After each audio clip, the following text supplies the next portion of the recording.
Yeah, mate, we got hards on. We're going to the end.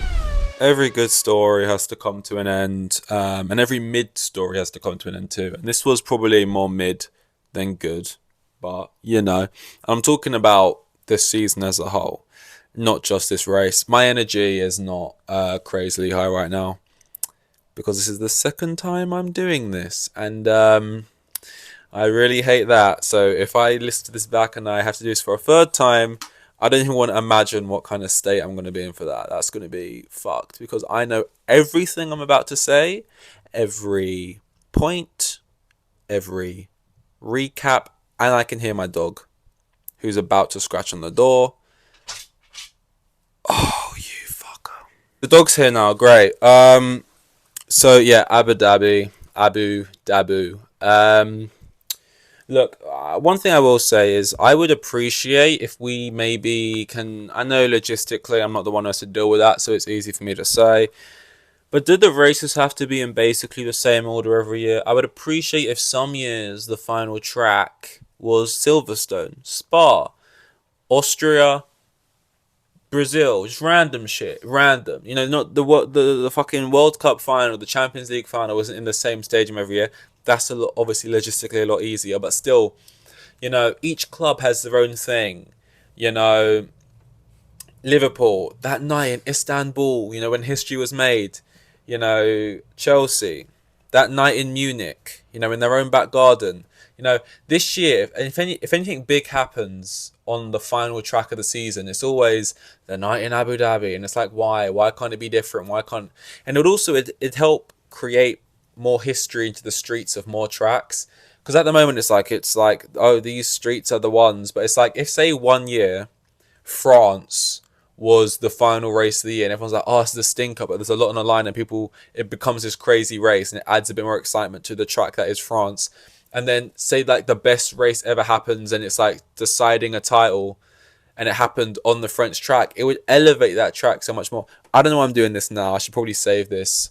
This is the gold mine shit I need to be saving for because I now there's no races to talk about. I kind of realized I have to keep doing this week by week, I guess. I don't know what the fuck I'm gonna fill that in with, so we're gonna have to try and let's not fucking chuck too much overboard right now. But yeah, like I said, everything I'm about to say I've said already, so just bear that in mind. Every time I pause, like every single time I say a joke, anything that even feels like a joke, just know it's not even authentic. Anytime I even laugh, is it even real? I've been here before.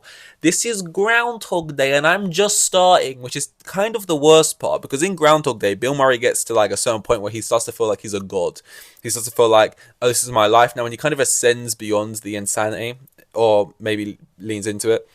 But when you're just at the beginning of the Groundhog's Day, the Groundhog like thing happening, I feel like it's even worse. And I'm just at the beginning. I'm only on day 2. And this race was kind of Groundhog Day in itself. I want to get into why I feel that way. But we'll start off with rating my quali, which I'm going to give a solid 4 out of 10. So not ideal. I'm going to give it a 4 because, Verstappen's on pole. I've read this book before. Feel like I've been here before. And also what makes it worse is he was there to be shot at, which is what bothers me the most, is when Verstappen's there to be killed and he's not.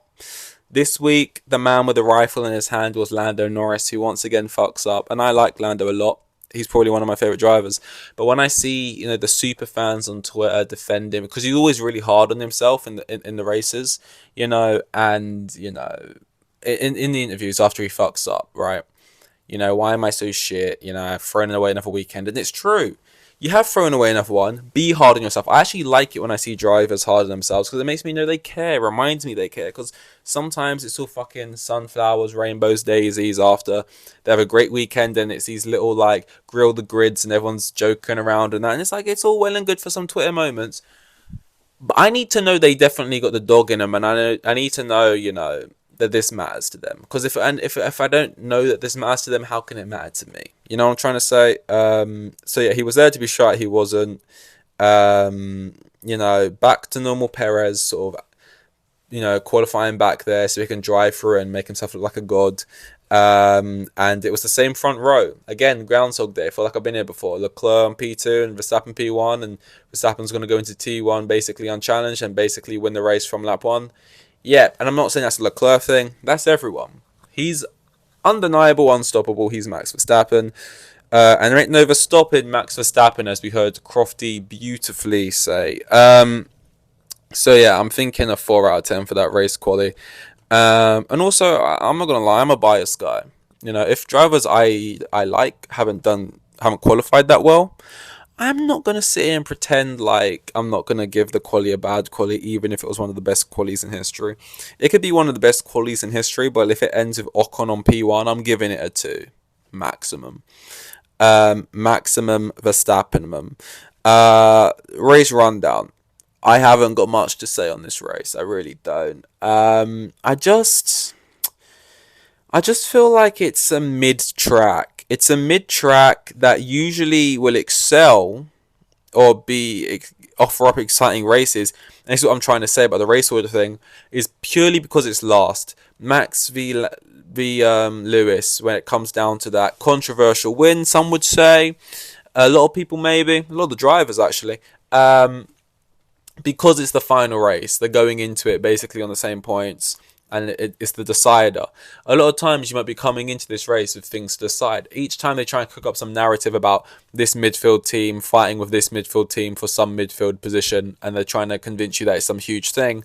And, you know, you got people like Leclerc letting Perez overtake him because he's thinking of some construction thing, right? Some stand-ins thing. So you're getting like other dynamics because it's the final race. But the actual track, like if you place this mid-season, does it look much better than France or these other tracks people don't really like?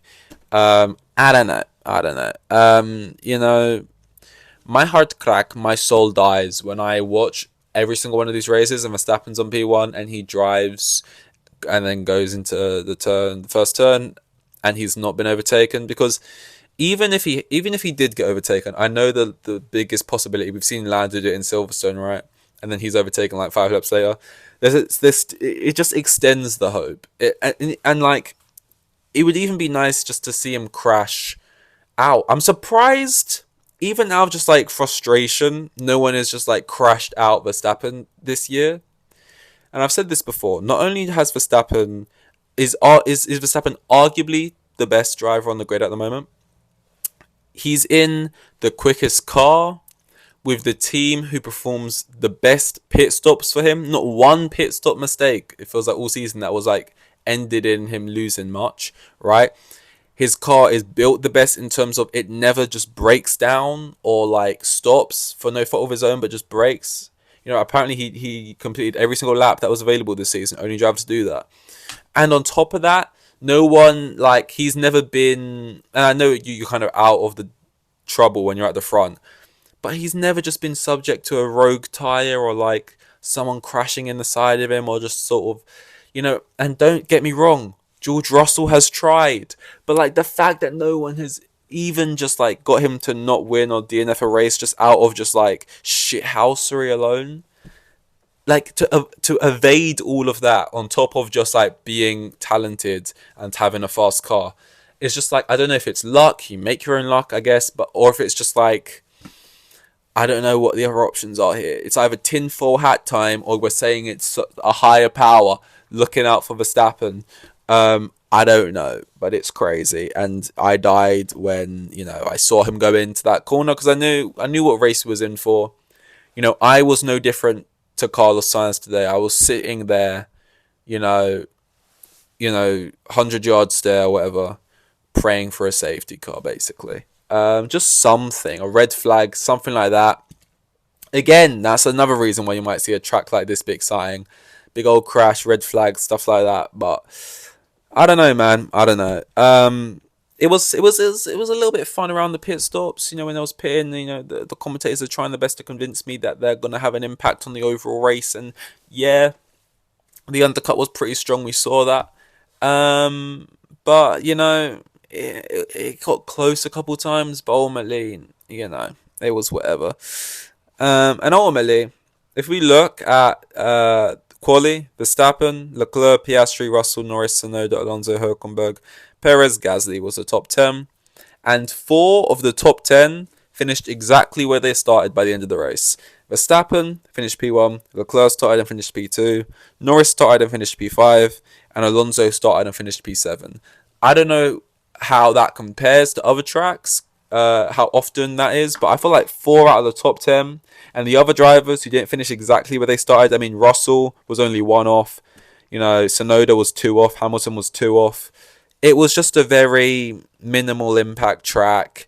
The excitement was, and the thing is, I get the teams care who finishes P2 or who finishes P3.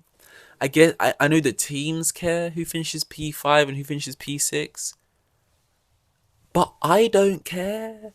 I don't give a fuck which one of these teams gets an extra 10 million or who gets an extra wind tunnel time. I know I should, because I want, whichever team is closest to Red Bull to have the best opportunity of being competitive to Red Bull and this and that. But I leave that to the engineers. It's not my job to worry. I just care about this race right now and which driver I like and who I want to finish higher up. And once the opportunity of Hamilton finishing above Perez, the constructors went, I don't really care about any of the other fights that were available there. None of them are really that interesting. So this whole constructors thing they try and push every year, and I guarantee they'll have an episode about it in Drive to Survive, because every single time on the final episode, it's always about, it comes down to the wire again, McLaren versus whoever for this fight in whoever position. It's just like, this is like an internal battle they're all having, the guys in suits in the background. I'm sure Toto, this is what he lives for. But like for me, the average kind of, casual. I mean, I watch every race and every quali, but I don't watch, FP1 or FP2 or FP3, and I've only been watching for about 3 years. I don't live for this. But what else happened? Anything of interest? I mean, there was something fucking wrong with Hamilton all weekends, because Russell was just way better than him. And I can concede Russell might be better than him on some tracks. But Hamilton's 39. You might not believe it, because he's like drinking the blood of someone. I don't know, because he don't look it. But he's apparently 39. And, we've seen him win a lot of championships, and we've seen him race a lot of tracks. I don't think there's tracks he's probably not as good on, but not so bad where he just was so off it. Like, all the practice I saw, well, afterwards, quali and then the race, he just, like, as much as I'm going to shit on Perez for doing what Perez does, which is qualify badly and then drive past slower cars in his fucking NASA-built rocket ship, and then get praised for doing that, get fucking is it Brundle on commentary going, oh, Perez has really got the bit between his teeth today. Look out for Perez today. Oh, he's looking punchy, Perez. It's just like, chuck that on the fucking, what's the word? The drinking game for, is it Brundle? I think it is Brundle, right? Or is it the other guy? Can't remember, but there's certain things he'll say basically every week. Perez will qualify badly, drive through, and he'll kind of like say something along those lines about Perez. He loves to talk about the inner gyros of the drivers. It's just these sort of Brundle bingo you can play. If you want to have a reason to drink. Something was up with Hamilton. I don't know what. And the biggest selling point, and again, I'm going to put my tinfoil hat on, is when Toto's getting a bit too verbal.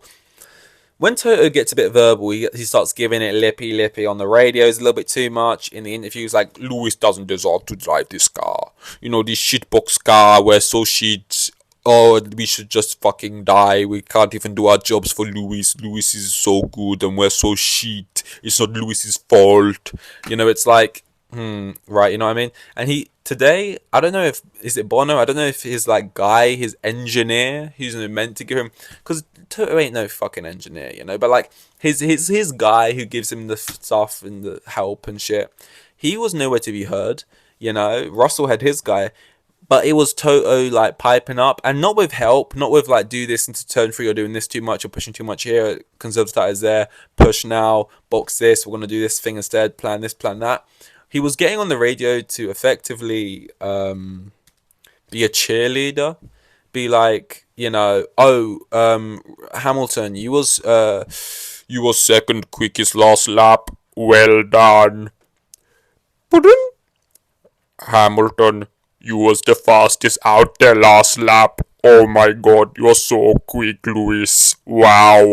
And then Lewis would just be like, thanks, Toto. Great. You know, like, and then after a while, he just kept saying that, like, every other lap, like, wow, Lewis, you're so fast. If only you could drive a car that wasn't his car. And then, like, Lewis just basically stopped replying. Because, like, he was doing the overcompensating thing, but, like, there's something else going on here. Like, this isn't, and I know we had the plate thing, the wing issue. Maybe that was not helping as well. We've seen other drivers have little wing issues, and it's not really been a problem this season. So maybe that was the case, but it kind of felt like all weekend he just didn't have the pace to Russell, and there was like a reason for that. That Toto knows, and Toto's trying to, like, very obviously and overtly be like, Lewis, you're so quick, Lewis, you're really good, Lewis. Like, as if to say, as if because the world is watching and is seeing Lewis so far off Russell, and he's trying to, like, counterbalance that in, like, a way that he thinks is so. I don't know, something was fucking up there. But, I mean, to be fair, Lewis this season has massively, you know, proven himself against Russell. I mean, Russell had a good first season, but, you know, he got on that lie detector video and they asked him, you know, are you quicker than Lewis? And he said, right now, yes, I think I am, very definitely. And I like the belief of Russell for sure, but I think Hamilton, you know, he's found a bit more fight this season and he kind of just, you know, he's shown he's still that guy. Very strong season, all things considered. But yeah, on Russell's side of things with this race, I'm now going to give Russell some love, because Russell is just, you know, we don't have Thanksgiving, or maybe people celebrate it. Thanksgiving's not a English holiday; it's like an American holiday, right? But what I would like to say is, what I'm thankful for is George Russell. Like, when, you know, my biggest fear is, like, formation lap. George, we think comms are dead. We can't hear you, George. Like, how Leclerc fans felt when they saw him spin out on the formation lap would be me if that happened. Like, I need to be able to hear George Russell. He can brighten up the darkest of days, the most boring of races, just with the simplest of radios. And, like he just doesn't miss. He is this fucking golden egg-laying goose that I can't let go of. And, like, once again, he just shows in spectacular fashion, man. Like, this guy, he really nice guy, you know, in the interviews, and obviously he got on the podium, so he's in a good mood. But, you know, I see him chatting away with the curtains, feeling like, you know, he's fucking the guy in Notting Hill. You know, is it Hugh Laurie? Which one is it? You know, he's got that vibe about him. You know, he's feeling good. He's feeling good. But, like, on the radio, he's got his, you know, Nike fleece tech on or whatever. He's got his roadman jacket. You know, he's got the gloves on, and he's G-checking his own team. You know, like, how's Lewis doing? He starts waffling some random, oh, Lewis is in a battle of his own, he's just having fun back there. And he was literally like, shut the fuck up. What the fuck does that mean? What the fuck does that mean? Where is my teammate? How are we doing in the standings? You know, what's up? Like, he literally fucking looked them up and down and said, who are we? Where are we? What's going on? Don't lie to me. Talk to me nice. Like, George Russell, you know, and you it's funny because you see it when he was talking in that radio, and he said the rain. He said it was like the car felt well fast, and he was like, oh, that sounded a bit gangster, didn't it? And it's like he's kind of like taken that persona onwards now. When every time he steps in the car, he's a different person. He's a different guy. He don't take shit. Don't waffle. He said, don't waffle, basically. Like, what? I have it written down. He was literally like, where is it? Yeah, he was like, what the fuck does that mean? How are we doing in the championship? We good? We good, homie, is what he said. I mean, that's a bit more American, but he, you know, we good though. You know, he looked his own team up and down asked for the time so he could, he's just like he is P1 in the radio stand-ins, and that's what I care about. Constructors P4, P5.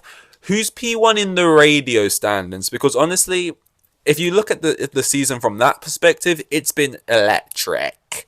Because it's probably been a good battle this season for P1 between Leclerc and Russell, and Russell probably snatches it. He snatches in multiple ways. I can talk Gen Z.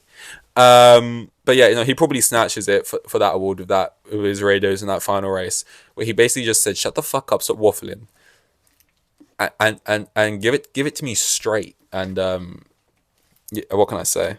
He provides me something to talk about at least. I don't know if anyone else gives a fuck, but hey. Also, another thing I'm pissed off about is the whole Alpine situation, because Ocon is this like. I don't have the words. There's like an emotion or a feeling you get when you can't, like, you're feeling a certain emotion or you have a certain memory which you're trying to convey to someone and you can't put into words what it is, and no one like gets what you're trying to say or trying to explain. And I feel that whenever I try and talk about Ocon, because he is like, I can't say, he's just like this. His energy is just so irritating to me. So irritating. Not irritating in the sense that, it bothers, just in the sense of the sport. I feel bad, like, chatting shit, I guess, about a driver, or like actually acting like I hate the guy fully. I don't. I just means in the confines of the sport in which I'm speaking right now. But with that all being said, he just has this like whole. It's like in my head, I have all this head canon going on. I think is the issue about what's going on behind the scenes. But from what I can see, he is like. So many times this season, it feels like Gasly's been fucked over. Like, give the position back to Ocon, or we did this before, or this whatever fucking politics bullshit. So you got to hand it back to Ocon. And yeah, Gasly will be annoyed about it, and he'll fucking cuss and swear and shit his pants. But then he'll give it back on the final lap, as he's told. But when it's Ocon, it's radio silence, And I just, like, he doesn't get berated for it, that you can see. He doesn't get any repercussions of that. He just, like, whatever he is, whether he's against... Fernando Alonso, or, more like Pierre Gasly, or like whoever his teammate is, no matter what level, whether he's looking Max Verstappen in the eyes when he pissed Max Verstappen off that time, or like who it is, I just feel like he should have, he walks into every room, and I get you should be on the same level as everyone, whatever. But at the same time, you're not, and there should be a certain level of respect, or I don't know what it is, right? But anyway, I'm straying. Like, the point is that today, Gasly qualified P10 and Ocon qualified P12. Gasly finished P13 and Ocon P12, so place ahead of him. And, he stayed exactly where he started. My issue is that, Gasly qualified ahead. Gasly is ahead in the race. Ocon's getting to undercut. And I know they return the favour, right, for the second pit. But on that returned favour, you fucking fucked my pit stop up, right? And I know, I'm a tinfoil hat. I know that obviously wasn't intentional. But it doesn't fucking help. And, I can't with this. Because people might want to argue Ocon's maybe had a stronger season. But if he has, he edged it, maybe. It's not been by a landslide. He has no way the out-and-out number one driver. I feel like if you ask Gasly, he would say, there's no number one. We're fighting for that at the moment. I believe I can be the number one. I believe I'm the quickest and whatever. That kind of belief. Whereas Ocon has a kind of belief where I genuinely think he believes he is the number one driver. And I believe he believed he was the number one driver when he was against Alonso or whoever. And like, he hasn't done enough things for me where he should, in his mind, feel like he is that guy. I know he's won a race. That's more than Lando Norris can say, and things like that. But, like, he has never shown me anything or even consistently. Like, he's had good drives, but nothing. Like, like, I don't know. I look at Gasly, and I feel like Gasly has more I'm him moments. He has more reason to act like how Ocon acts and just go silent on the radio than Ocon does. Like, I don't know. It's like seeing like Sargent go crazy because at Vegas he got a point or what. He like did okay, you know. And now all of a sudden he's like, I actually think I'm like number one driver. Like I actually like next time they're telling him to do something over Albon and he thinks he has that. Like I don't know what's up with Ocon, but he bugs me out. But yeah. Anything else? Not really. I mean, it kind of made me laugh. It's kind of like try hardy to try and find any little moment where Ferrari do anything and try and turn into a Ferrari are clowns, Ferrari can't strategize thing. Although it did make me laugh when like Science is like, oh, I feel like I'm in no man's land here. Like, what are we doing? And they're like, literally like, just sort of sit it out, wait for a safety car. Like, just this kind of, sit back, hope for a safety car. Like, I could tell him that. They could pay me the money. I could do that. You know, like, I could tell my driver every week, just go long and hope for a safety car. And that's basically what the strategy is half the time with Ferrari. And it rarely works out. Sometimes it when you're like a genius. But when you're like throwing that shit up against the wall that often, when it eventually does stick, it shouldn't be like praised that highly. But anyway, he's out there and they're telling him, hit and hope, basically. He's looking for like something and they're like, hit and hope. But whatever, it wasn't really a big deal. It's just that I felt like I didn't have many things to talk about, so I noted that because for me, it just wasn't the most interesting race. But these things happen. I look forward to next season still, regardless, because I have hope, and it's the hope that kills you. But it's what I'm hanging on to at the moment, and it's giving me life. As I said earlier, Crofty ended it, and this is where I shut my laptop. He said, no Verstappen, Max Verstappen. And I said, that's enough for me with the Verstappen puns. I can't remember what it was last week. Some other kind of Verstappen pun. And, all these stats. And Verstappen wins this rogue fucking walled record. And he gets this point. And he's just done this in a row. And it's this and that. And I got to hear Horner get on the radio after everyone else has just sucked his bum and be like, well done, Max. You can call that mega. Just say some like naff thing. It's like this whole he qualifies here. He does this. This happens. He gets to this part. We go here. He finishes this part ahead. He gets on the radio. Crofty says this, and it's just like, okay, I need to get out now. I need to get out. And I just need. Even though I don't like Ocon, I would say right now I would be happy if anyone else won next year. Not because I don't like Max. I have nothing against Max. I've just seen it 3 years in a row now, and I need something else. And people would argue as long as it's competitive, they don't care if Max wins again. Not me. I need a palate cleanser. I need a palate cleanser. Like, I don't care if it's domination next year. I just need I need the end goal. I don't care about the working out. I do overall, but for next season, I care about the end goal. And I need that total to equal something that isn't Max, please. Just not again. Soft, medium, hard award. Soft, I don't know. I can't really think of anyone. Hard, I'm going to give to Leclerc. Just because he provided something with a weird strategy. Because if you don't know, at Ferrari, the drivers are the ones who come up with the strategies. So he kind of got on the radio and was like, let's do this weird little idea. And I'm like, sure. Same way Sainz did the thing with Norris in there. They're the ones who come up with that kind of bullshit. Again, this is just... It's kind of lame to make fun of Ferrari, especially when they don't really deserve it. I'm just doing it because jumping on the bandwagon. But I'll give it to Leclerc for that. Didn't quite work out, but it was a weird, interesting idea, and he wasn't really conceding position. Like if he was somehow losing his actual position to like somehow help a team, I wouldn't like that. But he was like letting someone overtake him because he had a penalty, so he'd get the P2 anyway, and that's fine. A medium, the mid award can be everyone else because the mid race and everyone else was just kind of mid, and everyone kind of just performed to their level or slightly below, to be honest, in my opinion. Bring on next year, whenever that starts. When's that, like March? Is that too soon? Am I being too hopeful? Is it around there? Because that's not actually too far away. Like I was going to say, it's going to be forever now to the next season, but it's actually not that long. It's not that long. I don't know what I hope for. If anything, I don't hope this car improves or this guy moves here or these guys pick it up. I just want Red Bull to be mid as fuck. That's all I want, you know? Just be mid. That would be the biggest, best change, you know? And it's not against Red Bull. I don't have these agendas against like teams or drivers yet. I'm not that deep into the sport. I don't hate Christian Horner.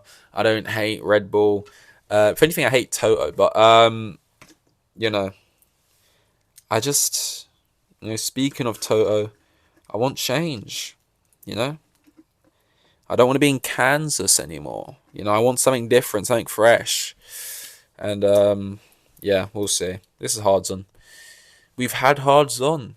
You know, we've went to the end and we're at the end now. So it's time for a pit stop as we put on a new fresh set of slicks for the new season. I don't know what I'm going to talk about between now and the new season, so I'm fucked. But I'll have to figure out, won't I? This was Abu Dhabi. Thank you very much. I want to clarify, this is the second time I've done this. So yeah, thanks. And goodbye.